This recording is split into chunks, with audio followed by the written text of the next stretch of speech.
ఆదికాండము 10వ అధ్యాయము. ఇది నోవహు కుమారుడగు షేము, హాము, యాపెతను వారి వంశావళి. జలప్రళయము తరువాత వారికి కుమారులు పుట్టిరి. యాపెతు కుమారులు గోమెరు, మాగోగు, మాదయు, యావాను, తూబాలు, మెషెకు, తీరసు అనువారు. గోమెరు కుమారులు అష్కనజు, రీఫతు, తోగర్మా అనువారు. యావాను కుమారులు ఎలీషా, తర్షీసు, కిత్తీము, దాదోనీము అనువారు. వీరి నుండి సముద్ర తీరమందుండిన జనములు వ్యాపించెను. వారి వారి జాతుల ప్రకారము, వారి వారి భాషల ప్రకారము, వారి వారి వంశముల ప్రకారము ఆయా దేశములలో వారు వేరైపోయిరి. హాము కుమారులు కూషు, మిస్రాయిము, పూతు, కనాను అనువారు. కూషు కుమారులు సెబా, హవీలా, సప్తా, రాయమా, సప్తక అనువారు. రాయమా కుమారులు షేబ, దదాను అనువారు. కూషు నిమ్రోదును కనెను. అతడు భూమి మీద పరాక్రమశాలి అయి యుండుటకు ఆరంభించెను. అతడు యెహోవా ఎదుట పరాక్రమము గల వేటగాడు. కాబట్టి యెహోవా ఎదుట పరాక్రమము గల వేటగాడైన నిమ్రోదు వలె అను లోకోక్తి కలదు. షీనారు దేశములోని బాబెలు, ఎరెకు, అక్కదు, కల్నే అను పట్టణములు అతని రాజ్యమునకు మొదలు. ఆ దేశములో నుండి అష్షూరుకు బయలుదేరి వెళ్లి నినివేను, రహోబోతీరును, కాలహును, నినివేకును, కాలహుకును మధ్యనున్న రెసెసును కట్టించెను. ఇదే ఆ మహాపట్టణము. మిస్రాయిము, లూదీయులను, అనామీయులను, లెహబీయులను, నప్తుహీలను, పత్రుసీయులను, కస్లుహీయులను, కప్తోరీయులను కనెను.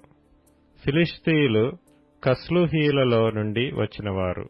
కనాను తన ప్రథమ కుమారుడగు సీదోనును, హేతును, యెబూసీయులను, అమోరీయులను, గిర్గాషీయులను, హివ్వీయులను, అర్కీయులను, సినీయులను, అర్వాదీయులను, షెమారీయులను, హమాతీయులను కనెను.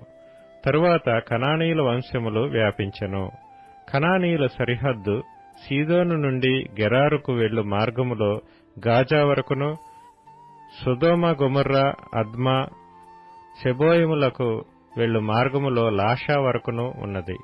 వీరు తమ తమ వంశముల ప్రకారము, తమ తమ భాషల ప్రకారము, తమ తమ దేశములను బట్టియు జాతులను బట్టియు హాము కుమారులు. మరియు ఏబెరు యొక్క కుమారులందరికీ పితరుడును పెద్దవాడైన యాపెతు సహోదరుడునగు షేముకు కూడా సంతానం పుట్టెను. షేము కుమారులు ఏలాము, అష్షూరు, అర్పక్షదు, లూదు, అరాము అనువారు. అరాము కుమారులు ఊజు, హూలు, గెతెరు, మాషను అనువారు. అర్పక్షదు షేలహును కనెను. షేలహు ఏబెరును కనెను. ఏబెరుకు 2 కుమారులు పుట్టిరి. వారిలో ఒకని పేరు పెలగు. ఏలయనగా అతని దినములలో భూమి దేశములుగా విభాగింపబడెను. అతని సహోదరుని పేరు యొక్తాను. యొక్తాను అల్మోదాదును, షెలపును, హసర్మావెతును, ఎరహును, హదోరమును, ఊజాలును, దిక్లాను, ఓబాలును, అబీమాయలును, షేబను, ఓఫీరును, హవీలాను, యోబాబును కనెను. వీరందరూ యొక్తాను కుమారులు. మేషా నుండి సపారాకు వెళ్ళు మార్గములోని తూర్పు కొండలు వారి నివాస స్థలము. వీరు తమ తమ వంశముల ప్రకారము, తమ తమ భాషల ప్రకారము, తమ తమ దేశములను బట్టియు తమ తమ జాతులను బట్టియు షేము కుమారులు.